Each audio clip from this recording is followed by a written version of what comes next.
All right, in this short video, we're going to be talking about continuity and looking at graphs, and then I'm going to be introducing you to end behavior as well as putting it in limit notation. So let's start out with continuity. When you have a continuous function, it is a function that if I were to put my pencil down on the paper, and as I follow it, I would not be lifting my pencil up at all. That is a continuous function. Then there are three types of discontinuity functions. There is a removable discontinuity of when a function has a hole in it. So as I'm following along with my pencil here, all of a sudden I stop, and then it continues on, and there's a hole in that spot. There's also jump discontinuity, where here as I move, I have to pick up my pencil and move it up or down to continue on with my graph. And then there's infinite discontinuity, which happens when we are dealing with asymptotes, and it's creating branches for our function. So identifying points of discontinuity here. Here I have a rational function, f of x is equal to x plus 3 over x minus 2. We have not gotten into exactly what rational functions and how to graph them out at this point. We're just using the graph that's provided for us.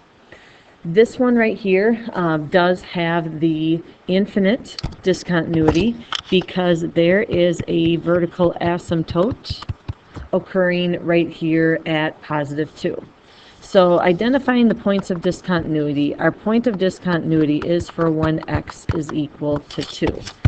Now, why is that? Well, if I look back at the function here, the reason why I don't have any sort of continuous function here is because if I plug in f of 2, I get 2 plus 3 divided by 2 minus 2. So 5 divided by 0, well, that's an undefined answer. And so 2 cannot be a solution. Now, if I were to plug in 2.1 or if I was to plug in 1.9, I'm going to get a solution. But 2 does not work, so that is creating two different branches of our function. Now you have a function like this one here. This one looks to be like a continuous function. It looks like it's going to keep going. If I were to take my pencil to this and go along, it looks like it's a continuous function. But we have to be careful because there's actually some removable discontinuity in this problem. There's actually a hole that's hidden in this function. Looking at h of x here, in the function that I have x squared minus 4 divided by x minus 2. Again, haven't gotten into rational functions. We will eventually get there. What's happening, though, is when we have this function, the numerator right here, we could expand that. And we could factor that out into x plus 2 and x minus 2. And then we're dividing by x minus 2. Well, we know from simplifying rational expressions that the factors of x minus 2 would cancel each other out. And so now we're looking at h of x is equal to x plus 2. So it looks like it's a linear equation. I have my y-intercept at 2 and I have a slope of 1. Well, that's great, but there's just one problem. And I'm going to go to my graphing calculator here where I have this function. So I typed it into y equals. There it is. I'm going to use the trace feature on my calculator here. And I'm just going to kind of go to the left and to the right here. So as I go to the left, it's showing me all the points that make this up. As I go over to the right, it's doing the same thing. All right. Now, the one thing with our graphing calculators is they're pixelated, so it's not picking up every single point. So using that, now I'm going to go to the table that's provided for this. Oops, I'm going to need to adjust my table here 1 second. I'm going to pause this video. All right, sorry about that. So I just paused. I just wanted to get my table here set up so it wasn't so large. When I look at all these values, all right, these are all solutions for when I put in a value for x, I get a value for y. But notice there's a problem here. When x is equal to 2, there's an error. Now I don't see that in the graph itself. I don't see any problem there, but when I see the table, there is a problem. Well, that's because, even though we can't see it, there's actually a hole in this graph right here. Because it's a rational function and we're dealing with division, we have to be careful with that denominator here because we have some restrictions. And we can never divide by 0. And in this situation here, if x is equal to positive 2, and I were to put that into our function of h of x, so h of 2, I would get 2 squared minus 4 over 2 minus 2. And so the fact right here that I'm getting a 0 in my denominator, that is a major concern for me. We can't have that. So we have a removable point of discontinuity here, and we're putting a hole into our function. Here's an example of jump discontinuity, where we would be taking a look at using your piecewise functions. If you remember taking a look at those, dealing with two separate functions that are doing some different things in a different interval. So here I have a quadratic function that's being used on the interval of anything less than or equal to 2. And then I have a linear function for when x is greater than 2. Still is a function. The fact that this is an open circle here be a closed circle. It still is a function. It passes the vertical line test, but you can clearly see there's a big jump between the two of them. So our point of discontinuity here would also be positive 2. One thing that I want to get into here is just talking about asymptotes, because asymptotes are going to be the things that really break up your graphs. So a reminder that asymptotes, all they are is they are invisible, vertical, and they can also be horizontal lines that a graph approaches, it just never crosses over. And so here I have an example of a rational function, and we can see that there is an asymptote at x is equal to positive 2, as well as x is equal to negative 2. Two of those are solutions. And why are they solutions? Because both of those numbers are going to end up taking our denominator here and setting it equal to 0, which cannot happen. In a few days, we will start talking about, well, actually next chapter when we get into polynomials, we'll start talking about the end behavior of polynomials as well as rational functions. But here we have a horizontal asymptote that looks to be at y equals negative 2. And that right there is not going to so much help us with the discontinuity part, but it's going to help us with end behavior.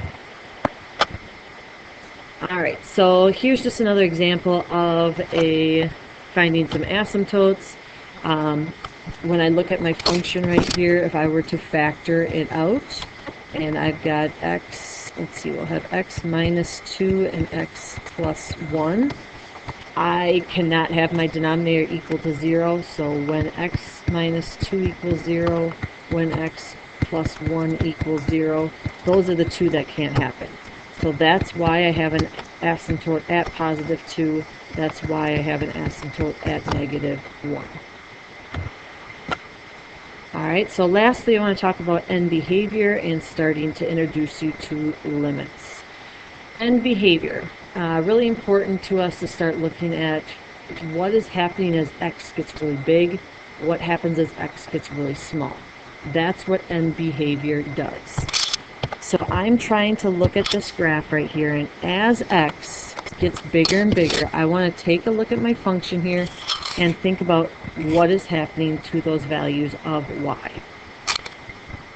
When I take a look at a quadratic here, so f of x is equal to x squared. You know, if I take 1 and I square it, I take 2 and I square it, 3 and square it, and so on, we see that our y values continue to increase. Well, those values are going to continue to increase at a very fast rate because you're squaring the number. It's going to keep going. No matter what number I plug in for here, our y value is going to get larger and larger and larger. If I take f of 100, so that's 100 squared, and then I take f of 200, those numbers are not going to get any smaller. They're going to keep going towards positive infinity. It's going to keep going up. There's no end in sight. Same thing goes even on the other side here. As x gets really small this time, so as I'm going to the left here, now we're taking negative numbers. If I take f of negative 100, I'm still going to get negative 100 squared, and that's still going to end up giving me a positive solution. F of negative 200, so taking negative 200 and squaring it, we're going to get a positive answer. All of those solutions that we have right here are going to go up to the sky as well, and they're going to be reaching towards positive infinity. So how does this look as far as limits go? We are saying right now that as x goes to positive infinity, y is going towards positive infinity. How we write this out now is we use what's called a limit, abbreviated LIM. Underneath it here, as a little kind of subscript, we're talking about the limit as x goes to infinity. Now we're going to name our function, and we'll just call ours here f of x. So that's equal to x squared.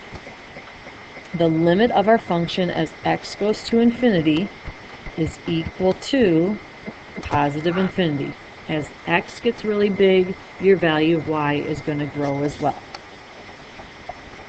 Now as we go in the opposite direction, as we go towards negative infinity, we just saw that y is still going to go towards positive infinity.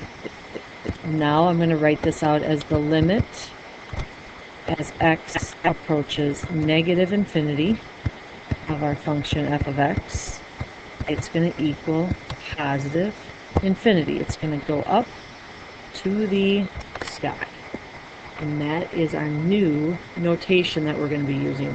This is just very, very introduction to limits. If you do choose to get into calculus, you will see a lot more dealing with limits. So looking at this example right here, this right here is the cubing function. Alright, so there's our cubic function. And if I look at this graph right here, I see that as x increases and gets large, well, so does the y value. And our y values are going to be growing towards positive infinity. So now I can go ahead and write that out as a limit. The limit as x goes to infinity for f of x, it will go towards positive infinity. Now if we go on the other side, and I want to say x is going to get really small this time, then your y values are going in the opposite direction. They're going down to the ground. Well, that's not going up towards positive infinity anymore. It's going down towards negative infinity. So the limit as x approaches negative infinity for a function f of x, it's going to equal negative infinity. Sometimes we have horizontal asymptotes, and horizontal asymptotes have us going to an actual value instead of going towards infinity or negative infinity. When I take a look at this graph here, as x goes towards positive infinity, my y values here are increasing, and then they plateau off right here. And what it looks to be doing here is it starts to plateau and go towards 3. And so my limit as x approaches infinity, and we'll just use f of x again, it's going to equal 3. Horizontal asymptotes tell us where we're going to. On the other side, as x goes towards negative infinity, my y values also again are going to table off towards 3. So I have the limit as x approaches negative infinity for f of x will equal positive 3. Alright, one last example here to look at. Seeing this one, again, just looking for our limit. As x goes towards infinity, my graph this time goes up a little bit and then it starts coming down, and then it tables off and starts plateauing around your x-axis. And so our limit as x goes to infinity of f of x will now be going towards 0. On the other side, going in the other direction right here, going towards negative infinity, we see the same thing happening, and it's going to end up going to 0. So the limit as x approaches negative infinity of f of x also equals 0. Alright, so there is your introduction dealing with limits as well as continuity. And if you have any questions, feel free to send them my way.